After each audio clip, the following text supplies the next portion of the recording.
Brother Waller. Dr. Haney, what I know about the youth and people as a whole in our community, it's a trap. And what happens when a trap is set for you, you don't see the trap.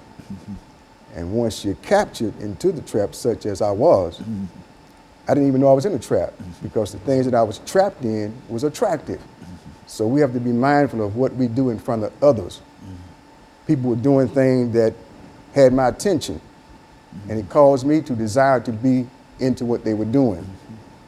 And after doing so, and then got captured, it was like, this is a wonderful thing. I'm getting high, I'm getting money, I understand the language, but it's one thing that I didn't know, and that is that the trap was so powerful that once you get in it, there's an enemy, and you have to do his will.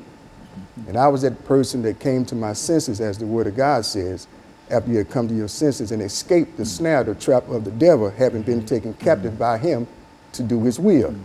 So once a person is trapped, they're going to do his will. Now, what we have to do is bring forth great information that's so powerful that they would miss the trap. Now, after I was released from the bondage that I was in, I was told to go back to my community in which I had made so effective in the unrighteous path that people followed me, admired what I was doing, but I was in a trap. So I called so many people to be in a trap with me, and he's sending me right back out there to get the people that's still out there out of the trap. And that's my responsibility. And I've written a book that's entitled Still High, one of the greatest books that I think that could help our communities and get people back into the swing of what we really need. And that's my desire, and that's why I'm out in the streets. New Way Outreach Ministry is a ministry that reaches out. Don't be inside of the building. I'm outside where the people are that's hurting, that's crying for help. And my encouragement to the people that's in the church, come out of the building. You never know the importance And so the idea of the book, Still High, Yeah. is to indicate that you are still high, but you're high on something outside of what you were generally high on, and the experience is greater, Much greater, with being still high than it was during the earlier parts of your situation. Is that what you're saying in reference to that? That's what I'm saying, and it don't cost you a dime to keep this high once you learn about it. And it has so much information that the same enemy that captured me don't want nobody to get this book. This book been out since 2013, and I believe Nashville should be flooded with the book. If you want to see a difference, you never know until you try it. And I think some of the problems that we're talking about here are not problems that are limited in terms of the African-American experience and the African-American male, because in a real sense, getting high in the other sense is a national problem now, which is to say that more people are dying of cocaine and et cetera than in automobile accidents and et cetera. And so I think what you have there as a book is something that is very, very valuable and needed in terms of the kind of situations that we find, not African-American males, but African-Americans, other groups, and all of them find the same problems, the same challenges, and et cetera. And so what we're going to do, Reverend Walker, we're going to take this second commercial break, and then we're going to come back and we're going to start with you doing this last 10-minute segment and then go down. And we'll be back with our audience following this very, very short commercial break.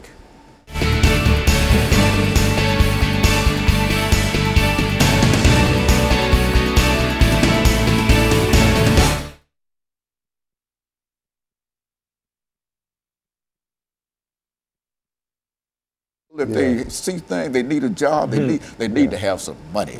And if you had some way of knowing on Saturday you're going to get $55 or $60 or whatever, you could do something with that. That's true. But it's hard telling the teenagers, drop your gang flag, put the dope down, if you can't give them means to be able to provide. You know, it's hard to do. And that's hard enough for me to understand that our leaders and state legislature folks can't even understand that it's much more cost effective to do it that way. But I don't know. It's amazing how they go. Well, anyway, Reverend, we're going to start with you when we come back during this second segment we'll have 10 minutes, and then you take about 3 minutes of it, and you take about 3 minutes of it, then we'll do the last couple of minutes, and then end it out for the day. But this is exactly, I think that this is this kind of information is people need to know. This, I think people know it, but it needs somebody to come to pull it all together and make them understand. I mean, that's what it's about. Just so many lives are simply being disrupted and destroyed in terms of what we're doing here. It really is. It definitely.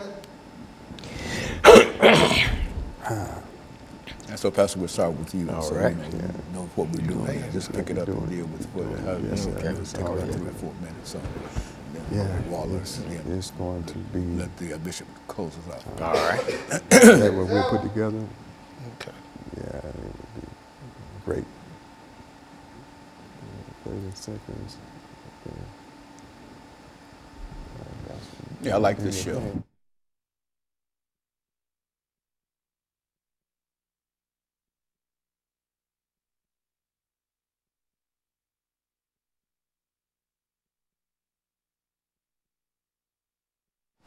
Thank you and welcome back to the final segment of the show for today. We're talking to Pastor Walker, Reverend Waller, and Bishop Campbell. Reverend Campbell. Yeah, that's all right. Hey, I'm a pastor here, I'm a reverend there, and I'm a bishop down there. By the time I get to the bishop, I forget who the bishop is.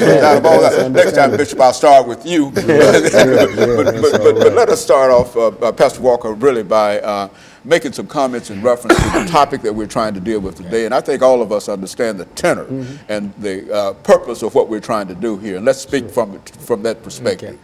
You know, Dr. Haney, one of the things that Bishop Campbell touched on and that you also offered some feedback into, we talked about the economics of it all. You know, we talk about one of the common denominators where people are that deals with the violence and the gang involvement.